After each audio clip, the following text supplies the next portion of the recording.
Public आज जाणार आहेत आपण गावी. मग काय म्हणलं प्रोजेक्ट वगैरे सबमिट करावं कॉलेजमध्ये, कारण आज लास्ट दिवस आणि दुपारून निघतोय मी घरी. तर मग काय बघा आमचे एक मित्र काय करतात, आता प्रोजेक्ट तर करत बसलेत, काय काय गोष्टी राहिलेल्या आहे.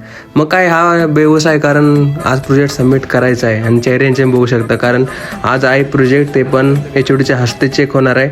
मग काय झालं चेकिंग वगैरे, माझं झालं तर ह्यांचं अजून राहिलंय. तर मी काय निघतोय, कारण आपला उद्या उशीर, कारण बार्शीला यायला लागतं 6-7 तास.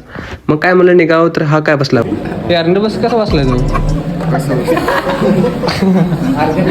फायनल निघतोय घरी. मग आता म्हणलं सोडायला कुणाला तरी यावं लागन. चैतन भाऊ तर बाहेर होता, मग काय थोडंफार खावं लागन. काल तर सकाळपासून उपाशी आहे.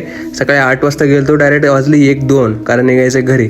मग काय आजा भाऊ आपल्याला आलं सोडायला. लई दिवसातून व्हेज खातोय आम्ही जरा बाहेर, ते पण. मग आजा काय डायरेक्ट बसमध्ये बसलो आणि डायरेक्ट पोहोचतोय मी बाहेरच्या साईडला. तसा भेटला एक मित्र बसमध्ये मला, आणि चांगला होता म्हणजे तो, बोलणं चाललं. मग त्याला काय बोलून वगैरे डायरेक्ट आम्ही बार्शीमध्ये तरी 10 वाजता पोहोचलोय कंप्लीट. मी 6 वाजता निघलो होतो, 5 वाजता अराउंड. मग काय गुड नाईट, भेटूया पुढच्या ब्लॉगमध्ये. Like, follow, share. Bye bye guys.